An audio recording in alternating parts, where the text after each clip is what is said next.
कुछ ऐसे defective legal documents बना लेते हैं जिसकी वजह से उनको बाद में परेशानी का सामना करना पड़ता है। प्रॉपर्टी के लिए कौन सा दस्तावेज, कौन से डॉक्यूमेंट्स होने चाहिए, उनको कैसे रजिस्टर्ड करवाना चाहिए, तो आज बात करेंगे प्रॉपर्टी से जुड़े लॉज की। और इन सब पर बात करने के लिए हमारे साथ हैं फिरोज खान गाजी साहब, जो कि लीगल एक्सपर्ट हैं और सुप्रीम कोर्ट के सीनियर वकील हैं। आपका इस्तकबाल है हमारे इस प्रोग्राम में। Thank you. वकील साहब, जैसे कि हम पहले भी प्रॉपर्टी पर बात कर चुके हैं, लेकिन ये इतना बड़ा सब्जेक्ट है कि इस पर जितनी बात की जाए कम है।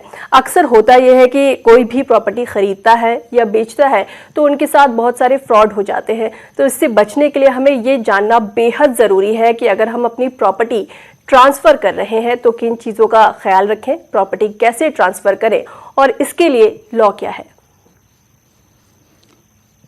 बहुत बहुत शुक्रिया। तो बहुत अच्छा सवाल आपने किया है। जहाँ तक मसला प्रॉपर्टी का है तो पहली बात तो ये कि जानना ज़रूरी है कि प्रॉपर्टी के कई अक़साम होते हैं जी। आज के डेट में जो प्रॉपर्टी है, आप ये ले लीजिए कि मूवेबल प्रॉपर्टी होता है, इमूवेबल प्रॉपर्टी होता है। मूवेबल प्रॉपर्टी यानी उस प्रॉपर्टी को बोलते हैं जिसको कि एक जगह से दूसरी जगह ले जाया जा सकता है।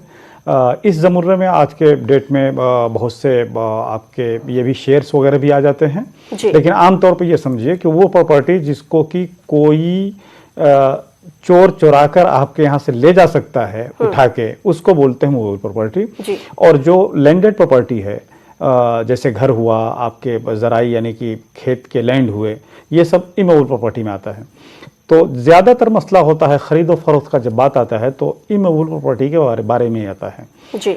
जब जैसे जैसे शहरीकरण कह लीजिए या जैसे जैसे आबादी का अर्बनाइजेशन हो रहा है, वैसे वैसे मसला ज़रा ज़्यादा बढ़ता जा रहा है।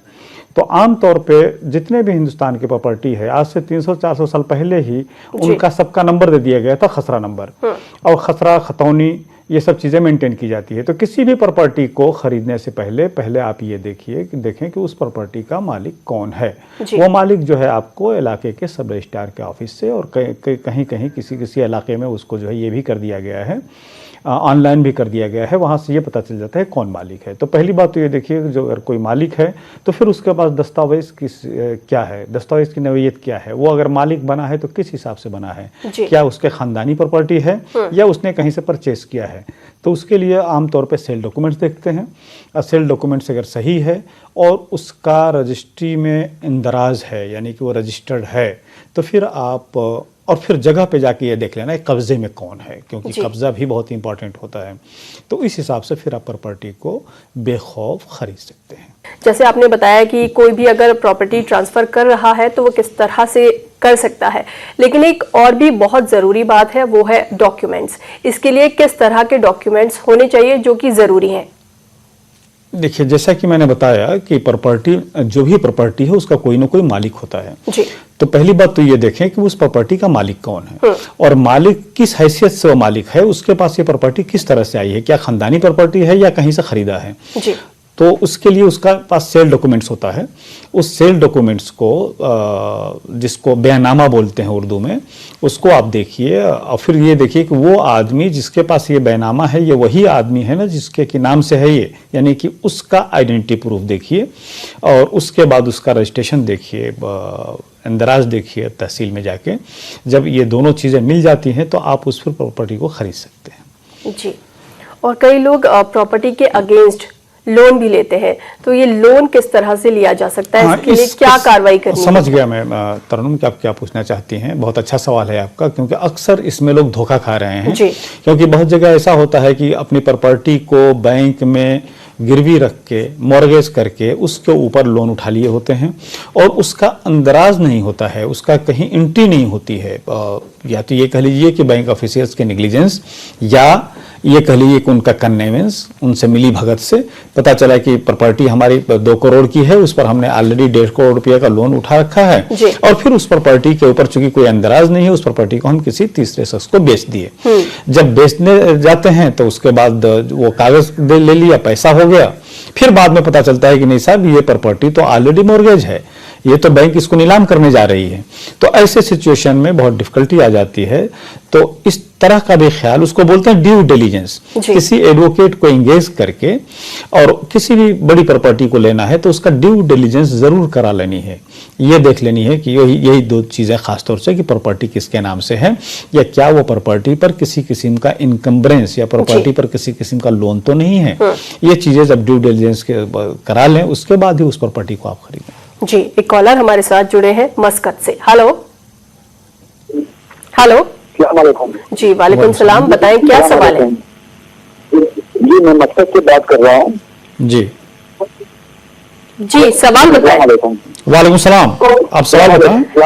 देखिए सबसे पहले आप अपनी टीवी की आवाज बंद करें। सवाल ऐसा है कि मैंने प्रॉपर्टी लिया था बॉम्बे शहर में, और मेरा उसके ऊपर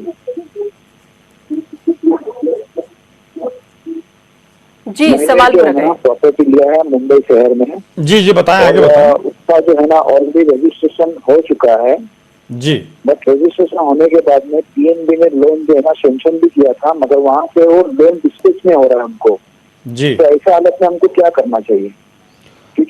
देखिए, आपका कहना है कि आपने बम्बे में प्रॉपर्टी लिया और प्रॉपर्टी पर आपने लोन लिया, लेकिन लोन डिस्पर्स नहीं हो रहा है। देखिए, कोई अगर इसमें कानूनी अड़चन नहीं हो रहा है तो पहले तो आप ये मालूम कीजिए कि ये लोन डिस्पर्स क्यों नहीं हो रहा है। अगर किसी किस्म का कानूनी अड़चन आए तो फिर आप सवाल कीजिए कि इस किस्म की इसमें परेशानियां आ रही हैं, उसको हल करने का क्या तरीका अपनाया जाए। जी, एक कॉलर हमारे साथ हैं चेन्नई से, लियाकत। हेलो हेलो हेलो जी, सवाल बताएं, क्या सवाल है आपका? कॉल वेटिंग में है मैडम, कॉल वेटिंग में हो। हेलो देखिए लियाकत साहब, सबसे पहले अपनी टीवी की आवाज बंद करिए। हेलो जी लियाकत साहब, सवाल पूछिए, क्या पूछना है आपको? आवाज बंद करो। हाँ जी, सवाल बताइए, क्या सवाल है? हमारी प्रॉपर्टी है चेन्नई में है। हाँ, हमारी प्रॉपर्टी चेन्नई में है जी।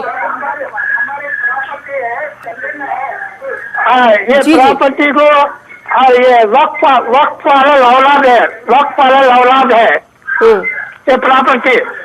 इसको गैर आदमी दूसरा आदमी क्या करा,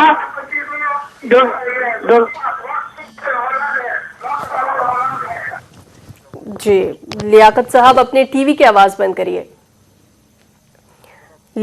अक्सर हम अपने कॉलर से यही कहते हैं कि वो जब भी हमें कॉल करें अपनी टीवी की आवाज़ बंद कर लें, इससे हम उनका सवाल सही से सुन पाएंगे और वो हमारे जवाब भी सुन पाएंगे। इसी वजह से शायद हमारी इनसे लियाकत साहब से सही से बात नहीं हो पाई। जैसे कि हम प्रॉपर्टी की बात कर रहे हैं, आपने बताया कि किस तरह से ट्रांसफ़र कर सकते हैं, डॉक्यूमेंट्स उसके लिए कौन कौन से ज़रूरी है, और लोन अगर लेना है तो वो किस तरह से लिया जा सकता है। लेकिन वहीं पे अगर हम डॉक्यूमेंट्स की बात करें तो आज भी बहुत से लोग ये समझते हैं कि डॉक्यूमेंटेशन उतना ज़रूरी नहीं है, डॉक्यूमेंट्स को इतने माने नहीं देते हैं वो लोग। तो क्यों डॉक्यूमेंट्स इतने ज़रूरी हैं? देखिए, शहरों में ख़ास तौर से जैसे दिल्ली लीजिए, दो किस्म के सेटलमेंट है। एक तो रेगुलराइज कॉलोनी बोलते हैं, जहाँ पर कि प्रॉपर्टी का लीगल तौर पे ख़रीदो फरोख्त होता है, जिसके लिए कि सेल डॉक्यूमेंट्स बनता है, और सेल डॉक्यूमेंट एग्जीक्यूट होने के बाद फिर जो है उसका आप दाखिल खारिज भी करा सकते हैं। लेकिन ज़्यादातर जो कॉलोनी है, जिसको कि कच्ची कॉलोनी बोलते हैं, वहाँ पर पावर ऑफ अटॉर्नी के ज़रिए होता है। इस जो पावर ऑफ अटॉर्नी के ज़रिए जो प्रॉपर्टी ट्रांसफ़र किया जाता है, उसमें ही ज़्यादा चीटिंग होती है। तो ऐसे सिचुएशन में जब भी आप कच्ची कॉलोनी में, शहरों में, यानी शहरों के वो इलाके जिसमें कि प्रॉपर्टी का ख़रीदो फरोख्त नहीं हो सकता है कानूनी तौर पे सेल के थ्रू, तो उसको पावर ऑफ अटॉर्नी में ख़ास तौर से पोजीशन बहुत इंपॉर्टेंट होता है। एक बात तो ये कि क्लियर आप देख लें कि हाँ साहब, इसकी प्रॉपर्टी के पोजीशन में कौन है, और जो पोजीशन में है वो किस हैसियत से पोजीशन में है, फिर उसकी हैसियत देख लीजिए। वो भी अगर पावर ऑफ अटॉर्नी की हैसियत से है तो आप उसके पीछे एक कागज़ देख लें कि उस पावर ऑफ अटॉर्नी उसको किसने दिया है या उससे पहले वाले को किसने दिया है।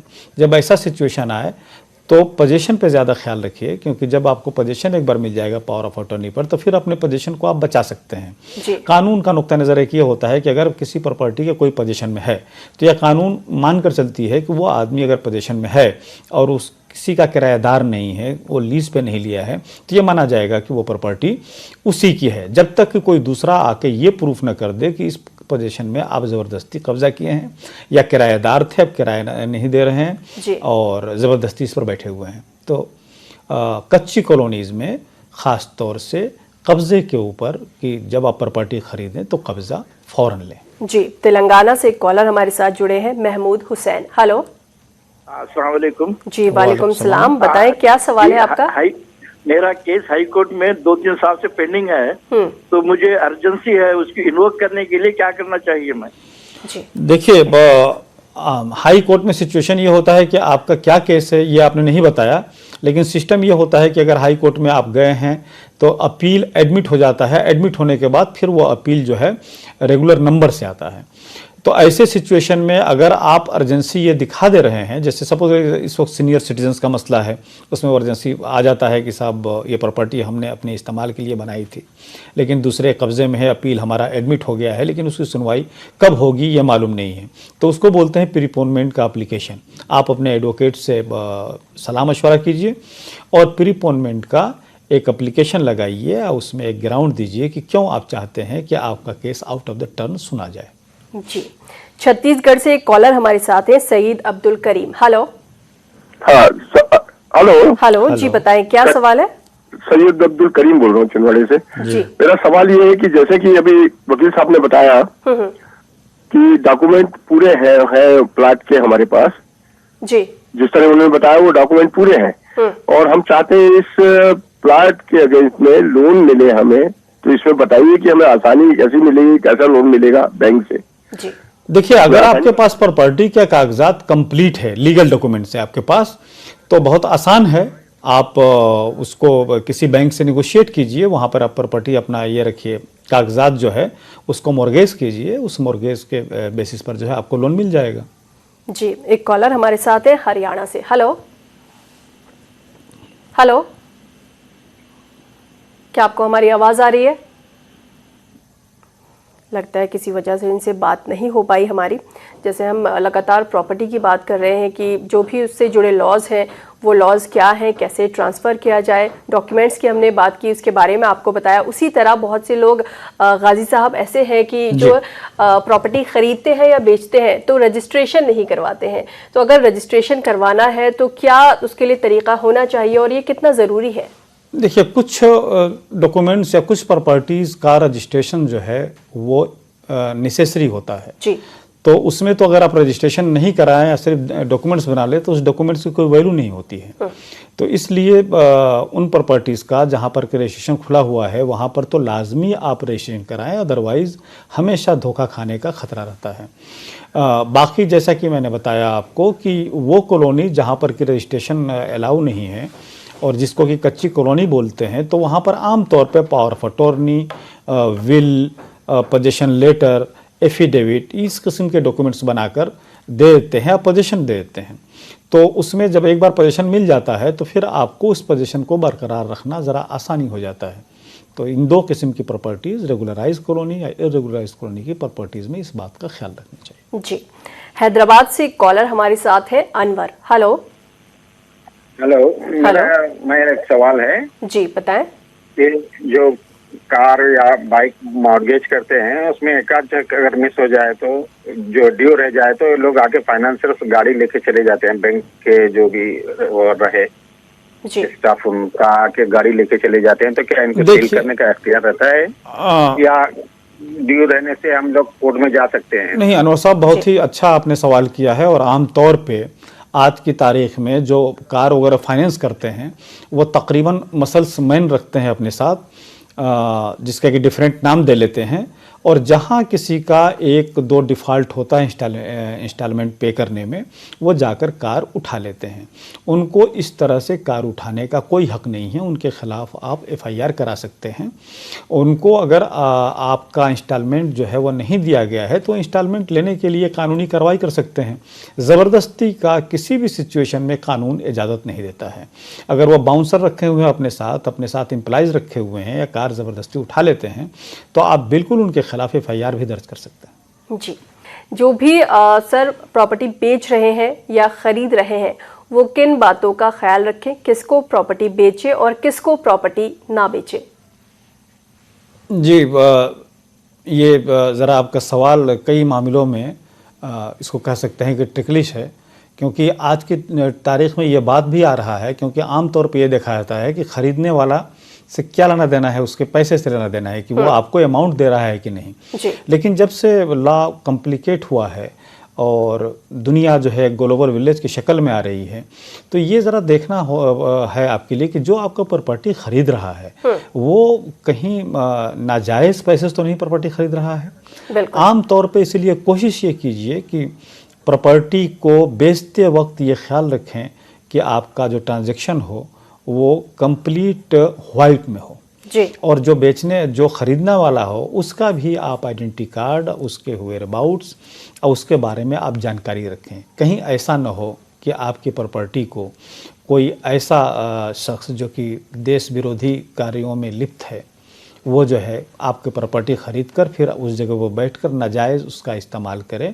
और फिर एक सिचुएशन ऐसा आ जाता है कि वो परेशानी बढ़ जाती है बेचने वाले के लिए भी कि आपको उससे कैसे जान पहचान हुई, आपने उस प्रॉपर्टी को कैसे बेची। जी, एक कॉलर हमारे साथ जुड़े हैं तेलंगाना से, महमूदुल हसन। हेलो जी, महमूद हुसैन जी, बताएं, सवाल बताएं, क्या पूछना है आपको? मैं एक मकान खरीदा हूँ, बयाना दिया 35 लाख में खरीद के 22 लाख बयाना दिया जी। अब उस पे लोन निकल गया। अच्छा। और कि वो जिसके नाम पे लोन है वो पैसे उनको नहीं पहुंचे, उनके वालिद को और उनके बेटे को पहुंचे। अब ये मेरे लिए क्या कानूनी मसला है, आप पढ़ूंगा। देखिए, आपने उस जो प्रॉपर्टी का अर्नेस्ट मनी यानी बयाना दिया है उसके मुतल्लिक कोई कागजात बनवाए हैं या नहीं, उसको आम तौर पे एग्रीमेंट टू सेल बोलते हैं। प्रॉपर्टी का बैनामे से पहले अगर ये बात होती है कि प्रॉपर्टी 10 लाख की है और 1 लाख रुपया मैं बयाना दे रहा हूँ, बाकी पैसे आपको 3 महीने में दे दूंगा, उस वक्त आप सेल डीड यानी कि बैनामा हमारे नाम से कर दीजिएगा। तो उस वक्त जो डॉक्यूमेंट बनता है एग्रीमेंट टू सेल, उसमें अगर ये बना हुआ है और उसमें ये बात लिखी हुई है कि ये प्रॉपर्टी जो मैं बेच रहा हूँ वो हर किस्म के इससे जिसको बोलते हैं कि इनकम्बरेंस से फ्री है, यानी कि इस प्रॉपर्टी पर किसी किस्म का कोई लोन वगैरह नहीं है, अगर वो बात लिखकर और उसके बाद प्रॉपर्टी आपको बेचा है तो फिर उसने जो है ऑफेंस किया है, 420 का ऑफेंस किया है, उसके खिलाफ कंप्लेंट कर सकते हैं और अपने पैसे रिकवरी का दावा भी डाल सकते हैं। जी, कतर से एक कॉलर हमारे साथ जुड़े हैं, इरशाद अंसारी। हेलो। हेलो। हेलो जी, बताएं, क्या सवाल है? जी, अस्सलाम वालेकुम। जी, वालेकुम सलाम। जी, मेरा सवाल यही है कि दोनों भाई हम लोग साथ में रहते हैं, ठीक है, और वो कोई प्रॉपर्टी ले लिए वो जी, तो अपनी बीवी के नाम से किसी के नाम से आने के, तो उसमें मेरा हक होगा कि नहीं होगा? जी, हम ले सकते नहीं सकते, पहला सवाल।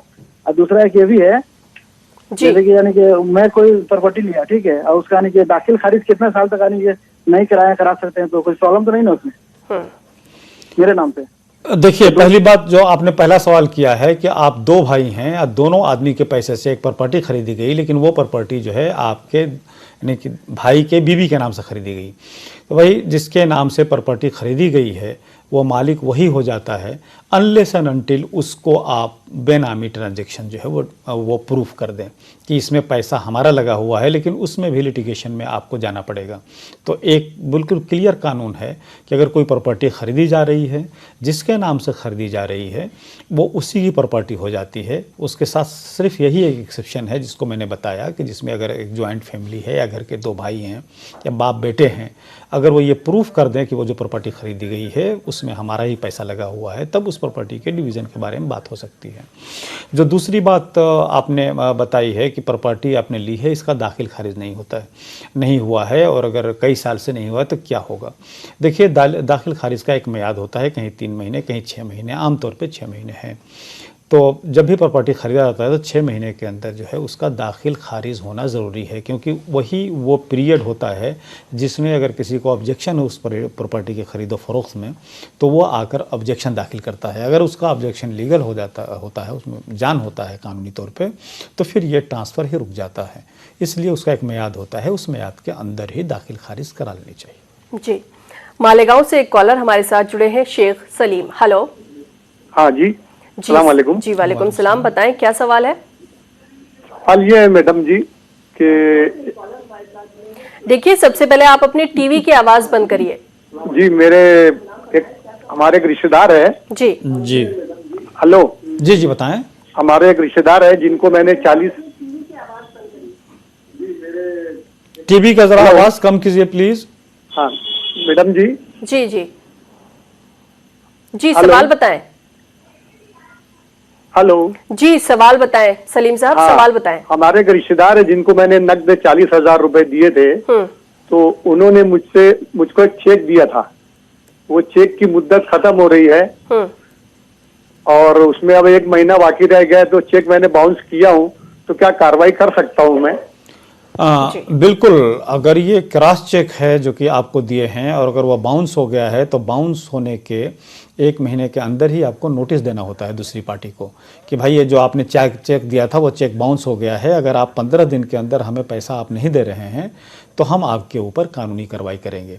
अब वो 138 निगोशिएबल इंस्ट्रूमेंट बहुत ही इंपॉर्टेंट है, बहुत ज़्यादा केसेस हैं इस लेजिस्लेशन के तहत, आप बिल्कुल केस कर सकते हैं, आपका हक बनता है।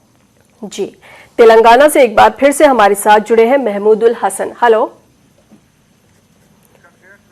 हेलो, लगता है किसी वजह से हमारा इनसे राब्ता नहीं हो पा रहा है। हमारे साथ एक और कॉलर हैं जम्मू से, कृति। हेलो हेलो कृति, क्या आपको हमारी आवाज आ रही है? लगता है किसी वजह से हमारी इनसे बातचीत नहीं हो पा रही है। वकील साहब और भी बातें करेंगे और भी लॉज के बारे में जानेंगे प्रॉपर्टी से जुड़े हुए। ब्रेक के बाद एक बार फिर से आप सभी का इस्तकबाल है। वकील साहब, इस दौरान एक कॉलर हमारे साथ जुड़े, कृति देवी। हेलो जी मैम। जी बताएं, क्या सवाल है आपका? मैम एक्चुअली मैं जम्मू में एक जगह सूरनकोट पुंछ में पड़ता है जी। तो मैम मेरे जो हस्बैंड है उन्होंने मतलब कि मेरे ससुर के साथ मिलके सारी प्रॉपर्टी मेरा जो जेठ जी है उसके दोनों बच्चों के नाम कर दी है।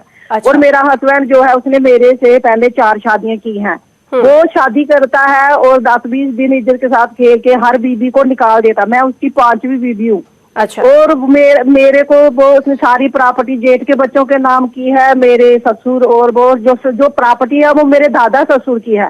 और वो हाई कोर्ट में मुझे डाइवोर्स देने के लिए मतलब चला गया है। अब वो छठी शादी के चक्कर में है, तो मतलब क्या उस प्रॉपर्टी को मैं अगर वापस लेना चाहूँ तो क्या ले सकती हूँ? अगर कोई दादा इलाही प्रॉपर्टी बोलते हैं उसको, अगर उनकी प्रॉपर्टी है तो अगर किसी की सेल्फ एक्वायर्ड प्रॉपर्टी नहीं है बल्कि उसको अपने पेरेंट्स से मिली हुई है तो उस प्रॉपर्टी को वो बेच नहीं सकता है जब तक कि दूसरे को पार्टनर बोलते हैं उनकी, जब तक कि उसमें सहमत न हो, कंसेंट न हो। तो ऐसे सिचुएशन में जैसे कि आप बता रही हैं कि आपके हस्बैंड जो है वो 4 शादियां कर ली हैं और आप 5वीं बीवी हैं और आपको भी वो तलाक देकर छठा शादी करना चाहते हैं, तो देखिए डोमेस्टिक वायलेंस के हिसाब से उनके प्रॉपर्टी में आपका हक हो जाता है। आपका राइट टू रेसिडेंस तो 100% बरकरार रहेगा, आप और मेंटेनेंस भी बरकरार रहेगा। तो उस प्रॉपर्टी को आप जो हैं आपका बिल्कुल हक बनता है। आप एक दावा दाखिल कीजिए, लोकल एडवोकेट से कंसल्ट कीजिए, दावा दाखिल कीजिए और उस प्रॉपर्टी को फर्दर बेचने से आप स्टे लीजिए, आपको ये मिल सकता है। जी, कश्मीर से एक कॉलर हमारे साथ जुड़े हैं, Bilal Ahmed. Hello hello hello जी बिलाल साहब बताएं, क्या सवाल है? मैडम, हमने लीज पे जमीन दिया था किसी कंपनी को जी। पिछले 1 साल से वो किराया नहीं भेज रहे। जी ठीक है जी, बताएं, आगे बताएं। बिलाल साहब। चेन्नई की कंपनी है जी हाँ। तो आप ऐसा है कि आपने बताया कि आपने लीज पे अपने प्रॉपर्टी को एक कंपनी को दे रखा है और पिछले 1 साल से वो कंपनी वाले किराया नहीं दे रहे हैं। तो देखिए आपके पास दोनों हक बनता है। एक तो हक ये बनता है कि आप पिछले 1 साल के किराया वसूल करने के लिए आप उनके खिलाफ दावा डालें। दूसरी बात ये कि अगर आप चाहें तो इसी ग्राउंड पे आप उनका लीज को टर्मिनेट भी कर सकते हैं और उनसे अपनी जगह खाली भी करा सकते हैं। ये दोनों ग्राउंड है आपके पास। आप एक ही मुकदमे में टर्मिनेट भी कर सकते हैं और साथ साथ आप अपने बकाया किराया भी उनसे मांग सकते हैं। आंध्रा से एक कॉलर हमारे साथ जुड़े हैं। हेलो हेलो हेलो जी, सवाल बताएं, क्या सवाल है आपका? जी सवाल बताएं, क्या सवाल है आपका? मेरा सुप्रीम कोर्ट का मामला है। Supreme court. जी जी, सवाल बताएं, सवाल पूरा करें। वो सुप्रीम कोर्ट कोई लॉयर का भी नाम होना मेरे को सजेस्ट करे तो मैं उनसे बात कर लेता। लॉयर सुप्रीम कोर्ट के। जी देखिए, सुप्रीम कोर्ट का आप वेबसाइट इस पे जाइए, वहाँ पे सुप्रीम कोर्ट के एडवोकेट्स के नाम हैं, उसमें से देख लीजिए कि इससे बात कीजिए और आप एडवोकेट इंगेज कर लीजिए। जी, कश्मीर से एक बार फिर से हमारे साथ जुड़े हैं बिलाल अहमद। हेलो, लगता है किसी वजह से इनसे हमारी बात नहीं हो पा रही है। वकील साहब, जैसे प्रॉपर्टी की बात कर रहे हैं तो लोग इतनी महंगी प्रॉपर्टी खरीदते हैं, लेकिन कुछ रुपए बचाने के लिए जो स्टैंप ड्यूटी है वो बचा लेते हैं। तो ऐसा लोग क्यों करते हैं और ये स्टैंप ड्यूटी बचाने के क्या क्या नुकसान हो सकते हैं आगे चलकर? देखिए, अगर प्रॉपर्टी की पूरी मालियत नहीं दिखाई गई है तो बहुत से स्टेट्स में हमारे पास ऐसा लॉ हो गया है, जैसे दिल्ली जैसे शहरों में जिसको सर्किल रेट बोलते हैं जी। अगर सर्किल रेट से कम में किसी प्रॉपर्टी का आप जाएंगे ट्रांसफ़र करने तो पहली बात तो होगी नहीं। दूसरी बात ये कि कुछ स्टेट्स में ये है कि फिर सरकार को यह हक हो जाता है कि उसी उससे रेट पे वो प्रॉपर्टी खुद ले सकती है। इसलिए ख्याल ये करना चाहिए कि जिस प्रॉपर्टी की जितनी मालियत है वो पूरे ट्रांजैक्शन जो है वाइट में ही करना चाहिए। जो सर्किल रेट है या जो उस प्रॉपर्टी का रेट है उसके जेन्यून रेट के हिसाब ही से रेवेन्यू या कोर्ट फी देनी चाहिए। जी, महाराष्ट्र से एक कॉलर हमारे साथ है, शेख जिलानी। हेलो हेलो जी, बताएं क्या सवाल है? हाँ, सवाल हमारा ये है, अब जी जी बोले। तो हमारी पेंशन हो गई ना, तो उसका पेंशन का जो लेटर है ग्रेजुएटी का, वो ट्रेजरी वाले ने गुमा के डाले, तो अब उसके लिए राय पूछना था।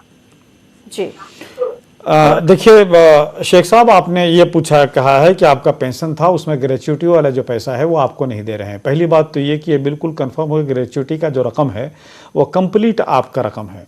उसको किसी तरह से कागजात की पेचीदगी में आपको परेशान कर रहे हैं, एक टेबल से दूसरे टेबल पर दौड़ा रहे हैं, तो आप फ़ौरन कोर्ट जाइए, इलाके के एडवोकेट से बात कीजिए लोकल, और कोर्ट में आप जाइए, आपको इंसाफ मिलेगा, क्योंकि वो फंड कंप्लीट आपका है।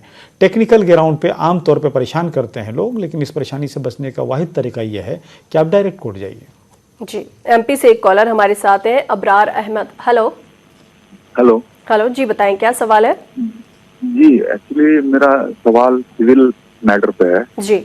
मेरे दादाजी ने करीब 35 या 40 साल पहले अपनी प्रॉपर्टी में से 80% जो प्रॉपर्टी है वो मेरे एक चाचा जी को दे दी। अच्छा। और बाकी मतलब मेरे फादर को और बाकी लोगों को नहीं दी गई, और उनसे लिखवा लिया गया कि उन्हें कोई आपत्ति नहीं है। तो क्या उसे अभी चैलेंज किया जा सकता है कोर्ट में? देखिए, आपके ऊपर जो है वो मुस्लिम लॉ के हिसाब से अगर कोई प्रॉपर्टी किसी के पास आई है, चाहे वो एंसेस्टर के हिसाब से आई हो या उसने खुद बनाई हो, वो कंप्लीट उसका मालिक होता है।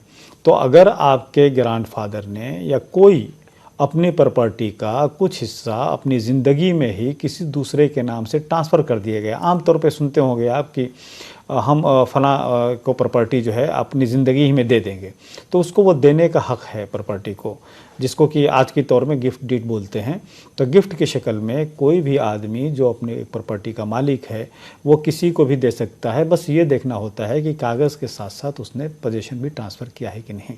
अगर पोजीशन भी ट्रांसफ़र कर दिया है, आप बता रहे हैं कि पिछले 30-40 साल का मसला है, तब तो वक्त भी काफ़ी निकल चुका है।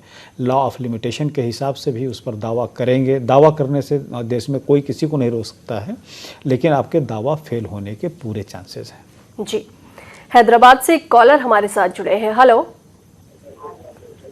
हेलो हेलो जी, सवाल बताएं। हम फैजाबाद से बोल रहे हैं, हैदराबाद जी, से। फैजाबाद से बात कर रहे हैं, सवाल बताएं क्या सवाल है आपका? जी, हमारा सवाल ये है कि हमारे वालिद ने एक प्रॉपर्टी खरीदी थी, तो उसकी एक जिनकी प्रॉपर्टी थी उनकी बेवा और उनके लड़कों ने जो है उसको बेच डाला था। बेचा हमारे बाप के हाथ, बल्कि वो उनकी सगी बहन थी, और 50 रुपए में हिबा कर दिया था। 50 रुपए में हिबा कर दिया था। उसके बाद वो लोग जो है पाकिस्तान चली गई लिख करके हिबानामा।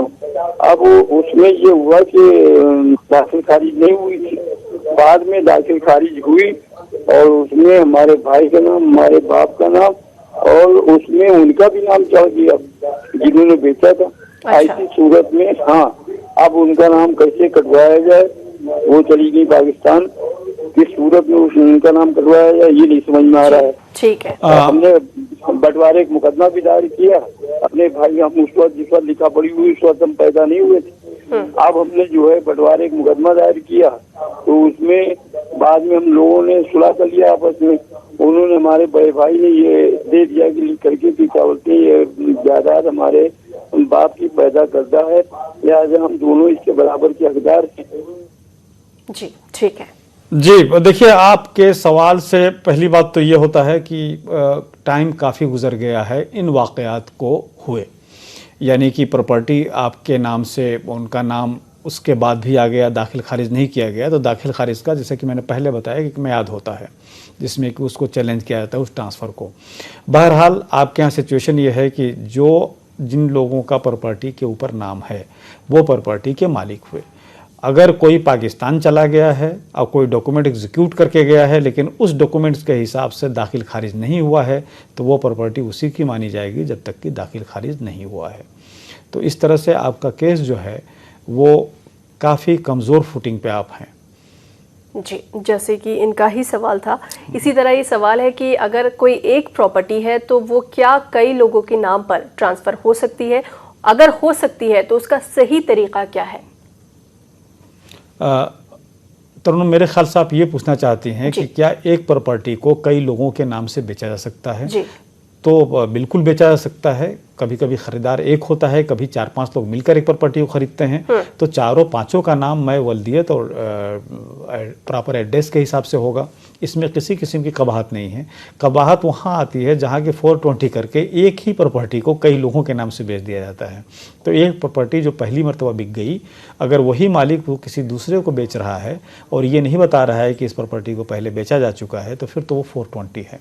जहाँ तक बात है कि एक आदमी एक प्रॉपर्टी को किसी एक ही आदमी को बेच सकता है या कई लोगों को बेच सकता है, तो इसका जवाब ये है कि अपनी प्रॉपर्टी को आदमी कई लोगों को बेच सकता है। जी, एक कॉलर हमारे साथ जुड़े हैं, मुबीनुर रहमान। हेलो हेलो हेलो जी, बताएं क्या सवाल है? साहब, मैं गवर्नमेंट सर्वेंट में रिटायर हुआ, जी 2007 में हुआ। उसमें प्रोविडेंट फंड में लिया, मगर मेरे 3 महीने का मिसिंग था, तो वो नहीं हुआ। अच्छा। क्या अब मैं उसको अप्लाई कर सकता हूँ? जी ठीक है। बिल्कुल आप अप्लाई कर सकते हैं, और आपने ये बताना होगा कि ये 3 महीने का ये कौन सा 3 महीना है, किस साल का है जिसमें कि आपको नहीं मिला तो वजह क्या है। और अगर आप सही तौर पे एक्सप्लेन कर दें तो आपको ये हक मिल जाएगा। अगर उसके बाद भी नहीं मिल रहा है तो आपके लिए कोर्ट का दरवाज़ा खुला हुआ है। जी, जम्मू से एक कॉलर हमारे साथ जुड़ी है, तबस्सुम। हेलो हेलो हेलो जी, बताएं क्या सवाल है? हाँ, मेरा सवाल एडवोकेट साहब से है कि मेरी मम्मा की प्रॉपर्टी है जी। तो वो मेरे जो मामे वगैरह हैं उनके पास है, उनके मामे की डेथ हो गई है, अब उनके बच्चों के पास है, और मेरी मम्मा की डेथ भी हो गई है जी। अब हम 4 बहनें हैं और एक भाई है, तो वो हमें नहीं दे रहे। हम अपना हिस्सा लेना चाहते हैं और उनके डॉक्यूमेंट्स पूरे मेरे पास है, जबकि मेरे नानके वालों ने वो आधी प्रॉपर्टी बेच भी दी है, मगर डॉक्यूमेंट मेरे पास उन्होंने हमारे पूछने के बगैर ही बेची है। अच्छा जी। तो अब सर ये सवाल है कि हम कैसे क्या कर सकते हैं, क्या हमें वो हिस्सा मिल सकता है? मैं समझ गया आपका सवाल। आपने सवाल ये किया है कि आपकी मदर्स के का इंतकाल हो गया है, उनके नाम से प्रॉपर्टी थी, अब उस प्रॉपर्टी को आपके मामा यानी कि आपकी बहन के भाइयों ने मिलकर बेच दिया है, और आप 4 बहन और 1 भाई हैं। तो पहली बात तो ये कि आपकी मदर की प्रॉपर्टी में आप 5 का हिस्सा है, यानी कि आपके भाई और आप 4 बहनों का हिस्सा है। अगर उस प्रॉपर्टी को आपने उनके इंतकाल के बाद आप कब्ज़ा नहीं ले पाई हैं और या उस प्रॉपर्टी में अपना नाम आप लोग नहीं अंदराज कर पाए हैं, तब भी आपके पास अभी ये हक़ है। आप जा सकते हैं, उनके ऊपर मुकदमा कर सकते हैं, और जो प्रॉपर्टी उन्होंने बेची है तो लाजमी है कि उसके लिए गलत कागज़ बनाए होंगे, किसी न किसी हिसाब से वो ये दिखाए होंगे कि ये प्रॉपर्टी जो है हमारे जो भांजे या भांजियाँ हैं उन्होंने इस प्रॉपर्टी को हमारे नाम से कर दिया है और मुझे बेचने का अख्तियार है। अगर इस किस्म के कोई कागज़ बनाए हैं या मिस रिप्रेजेंट करके उस प्रॉपर्टी को बेचे हैं तो वो उनके ऊपर 420 का केस भी बनता है।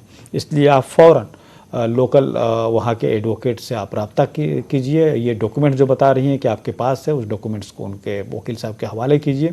आप पूरा ये वाक़या बताइए और फिर उनके ऊपर आप केस सिविल भी कर सकते हैं, क्रिमिनल भी कर सकते हैं। जी वकील साहब, अगर औरतों की बात करें तो औरतों के लिए क्या प्रॉपर्टी राइट्स हैं? देखिए, ये तो मसला औरतों के प्रॉपर्टीज़ का राइट, बल्कि मॉडर्न ज़माने की ये एक बहुत अच्छी खूबी है कि तकरीबन दुनिया के हर जगह औरतों का प्रॉपर्टी में हक जो है वो रिकॉग्नाइज कर लिया गया है। हमारे देश में भी अब औरतों का उतना ही प्रॉपर्टी में हक है जितना कि यानी कि एक बेटी का भी उतना ही हक है जितना कि बेटे का है। ये बात बिल्कुल क्लियर हो। माँ का भी उतना ही हक है जितना कि हक बीवी का है प्रॉपर्टी में। तो ये सब चीज़ें आज की डेट में बिल्कुल क्लियर हो गई हैं। तो औरत को भी अभी एक नया चीज़ जो पास हुआ है कि पहले यूपी में लैंड रिफॉर्म्स एक्ट के तहत जो है एग्रीकल्चरल प्रॉपर्टी में औरतों का या बहनों का हक नहीं था, लेकिन उसको भी अब रिकॉग्नाइज कर लिया गया है। तो प्रॉपर्टी के ओन करने, उसको इस्तेमाल करने, उसको फर्दर ट्रांसफ़र करने में आज की डेट में हिंदुस्तान के आम कानून में हमारे देश के एक औरत को वही हक हासिल है जो एक मर्द को है। जी, और एक कॉलर हमारे साथ जुड़े हैं, सुरेश त्रिवेदी। हेलो हेलो सुरेश जी, बताएं क्या सवाल है? जी सवाल बताएं। हेलो जी सुरेश जी, अपना सवाल बताएं, क्या पूछना है आपको? हेलो, लगता है किसी वजह से हमारी इनसे बातचीत नहीं हो पा रही है। वकील साहब और भी बात करेंगे प्रॉपर्टी लॉ से जुड़ी हुई। नाजरीन, यहाँ पर एक्सपर्ट जो भी राय देते हैं वो कोई हतमी राय नहीं है। आप कोई दूसरी लीगल ओपिनियन भी ले सकते हैं, जो कि ज़रूरी भी है। फिलहाल वक्त एक छोटे से ब्रेक का।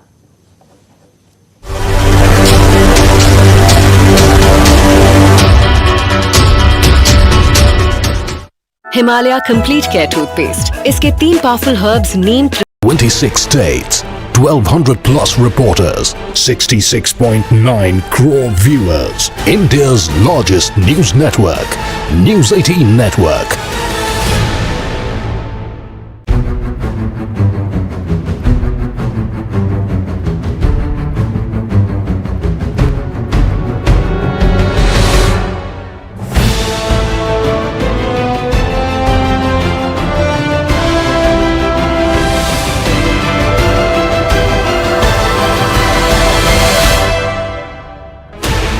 Sixteen channels, 15 languages, 26 states, 1200 plus reporters, 66.9 crore viewers. India's largest news network, News 18 Network.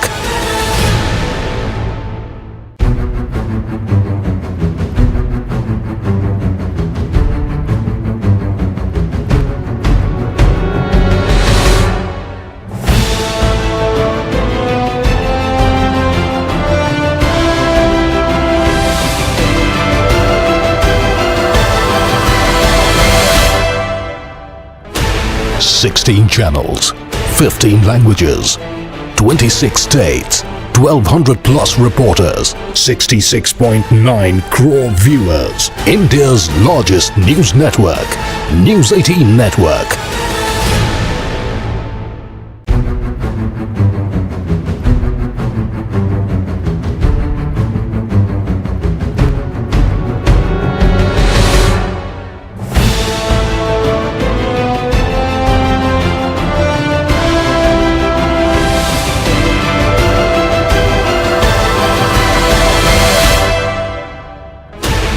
Sixteen channels, 15 languages.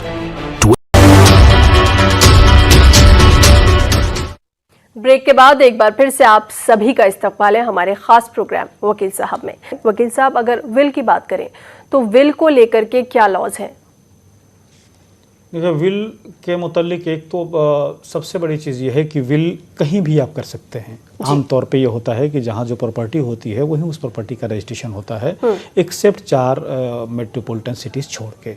यानी कि ये 4 मेट्रोपॉलिटन सिटीज़ छोड़ के का मतलब ये होता है कि आप यूपी, बिहार, बंगाल कहीं की भी प्रॉपर्टी का आप दिल्ली में बैठकर रजिस्ट्रेशन करा सकते हैं। अदरवाइज़ जहाँ जो प्रॉपर्टी है वो उसी डिस्ट्रिक्ट में उसका रजिस्ट्रेशन, उसका ट्रांसफ़र होता है। विल के मुतल्लिक यह है कि आप कहीं भी किसी जगह कर सकते हैं कहीं की भी प्रॉपर्टी की। विल जो है, पहली बात ये भी उसमें समझने की है कि विल वो डॉक्यूमेंट्स है कि आदमी करता है अपनी ज़िंदगी में, लेकिन उस पर लाहेमल, उसके ऊपर करारदाद जो है वो उसके इंतकाल के बाद शुरू होता है। तो विल सादे कागज़ पर भी हो सकता है। विल में सिर्फ यह है कि आप सादे कागज़ पर भी लिख दें, 2 विटनेसेस हों। मुस्लिम लॉ में तो यह है कि ज़बानी भी हो सकता है, आपके पास 2 विटनेसेस हों, और उसको फिर आपको अगर विल रजिस्ट्रेशन करा लें तो ज़्यादा अच्छा होता है। रजिस्ट्रेशन के बाद इंतकाल के बाद चूँकि ऑपरेशन होता है उसका, तो फिर उसके बाद प्रोबेट होता है। प्रोबेट के बाद विल के हिसाब से, क्योंकि विल एक ऐसा डॉक्यूमेंट्स है कि वही डॉक्यूमेंट प्रिवेल करता है बाकी और डॉक्यूमेंट्स पे। तो विल का रजिस्ट्रेशन, विल करे प्रॉपर्टी का करना चाहिए अपनी लाइफ में, और उसका रजिस्ट्रेशन भी करा के रखना चाहिए। उससे एक फ़ायदा ये होता है कि इंतकाल के बाद आपके जो लीगल एयर्स हैं उनमें फिर ज़्यादा डिस्प्यूट नहीं होता है। हर आदमी अपने बाप या अपनी माँ की इज़्ज़त का एहतराम करते हुए फिर किसी किस्म के आपसी चकलस से या डिस्प्यूट से बच जाता है। इसलिए विल करना चाहिए और उसका रजिस्ट्रेशन भी करा लेना चाहिए। जी, कॉलर हमारे साथ और जुड़े हैं, सईद गुलाम। हेलो। हाँ, हमें को है ना पूना में फ्लैट लेने का है जी रिसेल में। तो इसमें है ना 7/12 का पेपर नहीं है, इसमें एग्रीमेंट है, commissioner certificate, commissioner certificate, plan और ये इंडेक्स जो भी है, लेकिन 7/12 का पेपर नहीं है। तो वो खरीद सकते हैं क्या? कोई आगे बेचने में कोई प्रॉब्लम तो नहीं आई है ना? जी ठीक है। देखिए, आपका सवाल सही मानों में क्लियर नहीं हो पा रहा है। आप 7/12 कह रही हैं और कह रही हैं को प्रॉपर्टी आपके पास किस तरह से है और किस किस्म का प्रॉब्लम बेचने में या ख़रीदने में आप पूछ रही हैं। तो आप ज़रा सवाल अपना क्लियर कीजिए ताकि आपको हम सही मानों में मशवरा दे सकें। जी, एक कॉलर हमारे साथ जुड़े हैं राजौरी से, मिर्ज़ा नफीस। हेलो। जी अस्सलाम वालेकुम मैम। जी वालेकुम सलाम, बताएं क्या सवाल है? अच्छा, मेरा सवाल ये है कि मेरे एक दादा थे, तो उनके बेटे थे, तो एक चाचा जी थे, तो वो उनकी औलाद नहीं थी। तो अब जो वो चाची है वो इसी तरह से है, तो उसने एक काम कर लिया है कि उसने वो अपनी एक भाजे का हस्बैंड है, उसको कोई 8 कनाल रकबे का बैनामा दे दिया है। तो हमारी हेरिटेंस है उसका रकबा, तो उसमें हमें क्या करना चाहिए? जी देखिए, आपने कहा कि दादा की प्रॉपर्टी थी और आपकी एक चची हैं, आपके अब चचा नहीं हैं, उन्होंने अपने दामाद को या किसी को घर पे बुला लिया है, उसके नाम से 8 कैनाल उसने उनको ट्रांसफ़र कर दिया है। पहली बात तो ये कि आपके चची के पास वो प्रॉपर्टी पूरी कैसे गई? पूरी नहीं जा सकती है, उनको भी इनहेरिटेंस के हिसाब ही से मिलेगा, और वो सिर्फ़ और सिर्फ आपके चचा की जो प्रॉपर्टी है उसमें उनको उतना हक मिलेगा जितना कि कानून इजाज़त देता है, यानी कि 1/6। बहरहाल अगर उन्होंने उससे ज़्यादा बेच दिया है 8 कैनाल, तो उन्होंने गलत बेचा है और आप ख़रीदने वाले प्लस बेचने वाले के ख़िलाफ़ जो है दावा आप डाल सकते हैं। जी, वकील साहब, प्रॉपर्टी पे हक की बात करें तो बाप दादा की प्रॉपर्टी पर किसका कितना हक बनता है? हमारे देश में चूँकि डिफरेंट ज़ात के या डिफरेंट धर्म के लोग होते हैं, और डिफरेंट धर्म के लोगों के लिए उनको ये हक है कि अपने धर्म के हिसाब से अपनी प्रॉपर्टी का बंटवारा करें, एक्सेप्ट कुछ एक्सेप्शन को छोड़ के। जैसे हिंदुइज्म में भी, अगर हिंदूज़ में भी देखा जाए तो हिंदू लॉ के से दया भागा और मिथाक्षरा 2 स्कूल्स हैं, उसके हिसाब से प्रॉपर्टी का बंटवारा होता है। मुसलमानों में उसी तरह से उनकी प्रॉपर्टी का बंटवारा होता है। तो जो आम जो सेकुलर इंडिया का लॉ है उसमें आज की डेट में किसी के न रहने के बाद उसके बेटे बेटियों, बीवी और माँ में प्रॉपर्टी का जो है वो बराबर ही का हिस्सा जाता है, ख़ासतौर से उसके बेटे और बेटियों में। तो आज की डेट में किसी किस्म का जेंडर डिस्क्रिमिनेशन जो है हमारे प्रॉपर्टी के मुताल्लिक नहीं है। प्रॉपर्टी में बेटा बेटी सबका बराबर का हक है और दोनों बराबर हैं। जी, एक कॉलर हमारे साथ लाइन पर है, अहमद। हेलो। हेलो। हेलो। जी बताएं क्या सवाल है आपका? जी सवाल बताएं, क्या सवाल है आपका? मैडम आवाज आपकी कम आ रही है। जी हमें आपकी आवाज आ रही है, सवाल बताएं। हाँ जी, मैं मैडम जम्मू से बोल रहा हूँ। एक्चुअली मेरे फादर साहब की जो नानी है, उन्होंने मेरे फादर साहब के नाम वसीयत की थी जी प्रॉपर्टी। हाँ जी, उनका कोई बेटा नहीं था, उनकी एक ही बेटी थी, मेरी दादी जी। तो दादी की भी डेथ हो चुकी है। दादी उन्होंने मेरी जो मेरे फादर साहब की जो नानी थी, उन्होंने अपनी बेटी जो थी अपने ताई को दे दी थी। जी हेलो जी जी बताएं। उन्होंने उनको कोर्ट से अडॉप्टेशन करके दे दिया।